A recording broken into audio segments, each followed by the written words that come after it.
സംഗീതാധ്യാപകനായ മണികണ്ഠൻ മൂതൂരിന്റെ കർണാടക സംഗീതത്തിന്റെ അറിവുകൾ പകർന്നു നൽകുന്ന പുസ്തകം ശ്രദ്ധേയമാകുന്നു. കോഴിക്കോട് ഭദ്രദീപം ഓർക്കസ്ട്രയിൽ വെച്ച് നടന്ന ചടങ്ങിൽ സംഗീതരത്നം കാഞ്ഞങ്ങാട് രാമചന്ദ്രൻ പുസ്തകത്തിന്റെ പ്രകാശനം നിർവഹിച്ചു. അതിന് മുന്നേയായിട്ട് വേദിയിലൊരു പുസ്തക പ്രകാശന ചടങ്ങാണ്. മൂതൂർ എടപ്പാൾ മണികണ്ഠൻ കർണാടക സംഗീതത്തെക്കുറിച്ച് എഴുതിയ ഒരു പുസ്തകമാണ്.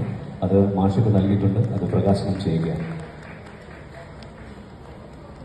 എന്തൊക്കെയോ ഉണ്ട്, ഞാൻ വായിച്ചിട്ട് 34 വർഷമായി സംഗീത രംഗത്ത് പ്രവർത്തിച്ചുവരുന്ന എടപ്പാൾ മൂതൂർ സ്വദേശി പടിഞ്ഞാക്കര മണികണ്ഠനാണ് കർണാടക സംഗീതത്തിന്റെ സമഗ്ര അറിവുകൾ പകരുന്ന കർണാടക സംഗീതാമൃതം എന്ന പുസ്തകം രചിച്ചിരിക്കുന്നത്.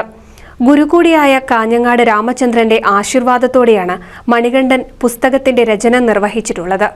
കോഴിക്കോട് ഭദ്രദീപം ഓർക്കസ്ട്രയിൽ വെച്ച് നടന്ന ചടങ്ങിൽ സംഗീതരത്നം കാഞ്ഞങ്ങാട് രാമചന്ദ്രൻ പുസ്തകത്തിന്റെ പ്രകാശനം നിർവഹിച്ചു. സ്കൂളുകളിലും മറ്റ് പല സംഗീത വിദ്യാലയങ്ങളിലുമായി ഒട്ടേറെ ശിഷ്യഗണങ്ങളുള്ള മണികണ്ഠൻ തനിക്ക് ലഭിച്ച അറിവുകൾ സംഗീതത്തെ സ്നേഹിക്കുന്ന വരും തലമുറയ്ക്ക് കൂടി പകർന്നു നൽകണമെന്ന ആഗ്രഹത്തിലാണ് പുസ്തകരചന നിർവഹിച്ചിട്ടുള്ളത്. ഞാനൊരു പുസ്തകം കർണാടക മ്യൂസിക്കിൽ എഴുതണമെന്ന് കുറേ ആഗ്രഹിക്കുന്നത്. അപ്പോൾ നമുക്ക് കുറേ സ്റ്റുഡൻസ് ഉള്ള കാരണം കുട്ടികൾക്ക് കൊടുക്കാം എന്നൊരു ആഗ്രഹത്തിൽ അങ്ങനെ ചെയ്തു. അങ്ങനെ എന്റെ ഗുരുനാഥനായ ശ്രീ കാഞ്ഞങ്ങാട് രാമേന്ദ്ര സാറെ കാണാനിടയായി. അദ്ദേഹത്തിന് അത് കാണിച്ചപ്പോൾ അദ്ദേഹത്തിന് വളരെ നല്ല അഭിപ്രായം എന്നോട് പറഞ്ഞു. അപ്പൊ ഞാൻ അങ്ങനെ ആ പുസ്തകം ഇപ്പോൾ വിപണിയിൽ ഇറക്കാനുള്ളൊരു പരിപാടിയിലാണ് ഇപ്പോൾ ചെയ്തുകൊണ്ടിരിക്കുന്നത്. കൂടുതൽ ബുക്ക് ഇറക്കണമെന്ന് ആഗ്രഹമുണ്ട്. അതിന്റെ ഒരു മൃദംഗം കലാകാരനായ ആദർശ് കലാമണ്ഡലമാണ് മകൻ. വയലിൻ കലാകാരിയായ നന്ദനിയാണ് മകൾ.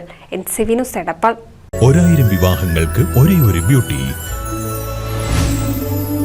സിൽക്സ് എടപ്പാൾ, ചാവക്കാട്, തൃപ്രയാർ, പുത്തനത്താണി, പെരിന്തൽമണ്ണ.